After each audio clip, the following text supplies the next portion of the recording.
नागरी आणि संरक्षण क्षेत्रांतर्गत देशभरात 85 नवीन केंद्रीय विद्यालये उघडण्यास आणि देशातील ज्या जिल्ह्यांमध्ये नवोदय विद्यालय नाहीत अशा 28 जिल्ह्यांमध्ये नवोदय विद्यालय स्थापन करण्यास केंद्रीय मंत्रिमंडळानं मंजुरी दिली आहे। पंतप्रधान नरेंद्र मोदी यांच्या अध्यक्षतेखाली झालेल्या बैठकीत ही मंजुरी देण्यात आली आहे।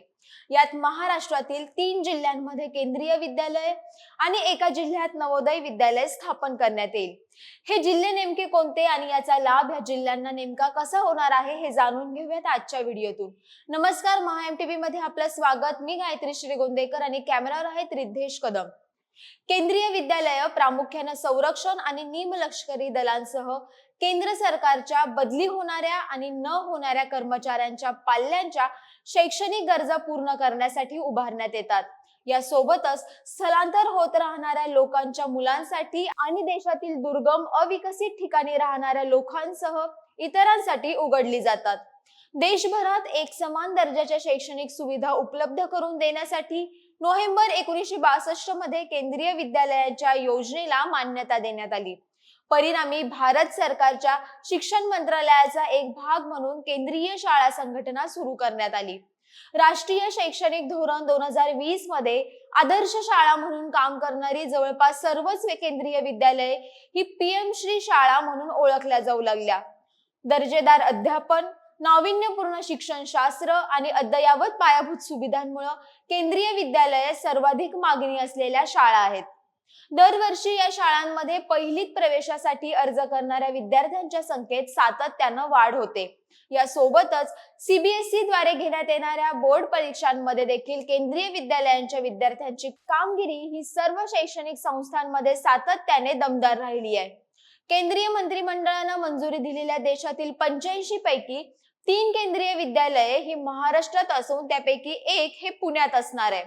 पुण्यातील सुडुंबरे येथील NDRF कॅम्पस या ठिकाणी हे केंद्रीय विद्यालय स्थापन केलं जाईल।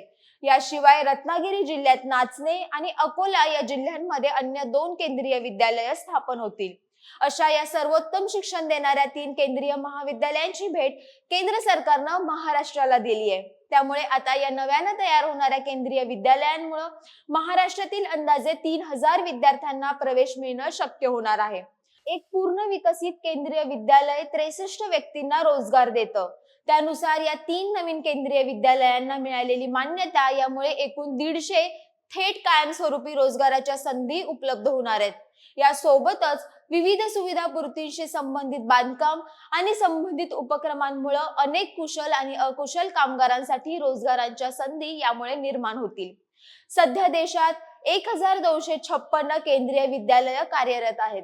यात परदेशातील मॉस्को, काठमांडू आणि तेहरान अशा 3 ठिकाणी केंद्रीय विद्यालयांचा समावेश आहे। या सर्व विद्यालयांमध्ये एकूण 13.56 लाख इतके विद्यार्थी शिक्षण घेत आहेत। या सोबतच मोदी सरकारनं देशातील ज्या जिल्ह्यांमध्ये नवोदय विद्यालय नाहीत अशा 28 जिल्ह्यांमध्ये ती स्थापन करण्यास मान्यता दिली आहे। यात महाराष्ट्रातील ठाणे जिल्ह्याचा देखील समावेश आहे। नवोदय विद्यालय ही पूर्णतः निवासी शैक्षणिक शाळा आहेत, ज्यामध्ये हुशार मुलांना इयत्ता 6वी ते 12वी पर्यंतचं उत्तम दर्जाचं आधुनिक शिक्षण दिलं जातं। प्रामुख्याने ग्रामीण भागातील मुलांना त्यांच्या कुटुंबाच्या सामाजिक आणि आर्थिक स्थितीचा विचार न करता या शाळांमध्ये निवड चाचणीच्या आधारे प्रवेश दिले जातात।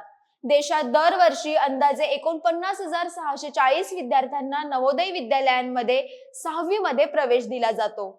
या विद्यालयाच्या प्रशासकीय संरचनेत 560 विद्यार्थ्यांच्या क्षमतेसह एक पूर्ण नवोदय विद्यालय चालवण्यासाठी समितीने निश्चित केलेल्या निकषांच्या बरोबरीने पदनिर्मिती आवश्यक आहे।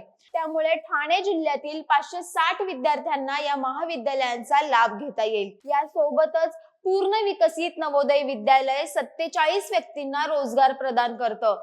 त्यामुळे या नव्या विद्यालय निर्मितीतून ठाणे जिल्ह्यासाठी 47 पदांची निर्मिती होऊन रोजगाराच्या संधी उपलब्ध होतील। CBSE ने घेतलेल्या बोर्ड परीक्षांमध्ये नवोदय विद्यालयातील विद्यार्थ्यांची कामगिरी दमदार असते। नवोदय विद्यालयाचे विद्यार्थी शहरी भागातील सर्वोत्कृष्ट प्रतिभेच्या क्षेत्रांसोबतच अभियांत्रिकी, वैद्यकीय विज्ञान, सशस्त्र सेना, नागरी सेवा इत्यादी विविध क्षेत्रांमध्ये उत्कृष्ट कामगिरी करत आहेत। त्यामुळेच केंद्रीय महाविद्यालय आणि नवोदय विद्यालयाची भेट देत केंद्र सरकारनं महाराष्ट्राच्या शैक्षणिक वैभवात भर टाकली आहे. तर मुंबईलाच लागून असलेल्या ठाणे, विदर्भातील अकोला आणि कोकणातील रत्नागिरी या भागातील शिक्षण क्षेत्राच्या विस्ताराला देखील चालना दिली आहे.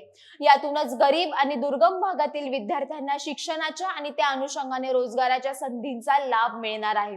हा संपूर्ण विषय तुम्हाला कसा वाटला ते आम्हाला कमेंट बॉक्स मध्ये नक्की कळवा. महाएमटीबीच्या फेसबुक पेजला लाईक करा, आमचं युट्यूब चॅनल आहे ते देखील सबस्क्राईब करा आणि अशाच अन्य घडामोडींसाठी www.mahamtb.com या आमच्या संकेतस्थळाला नक्की भेट द्या. तुर्तास धन्यवाद.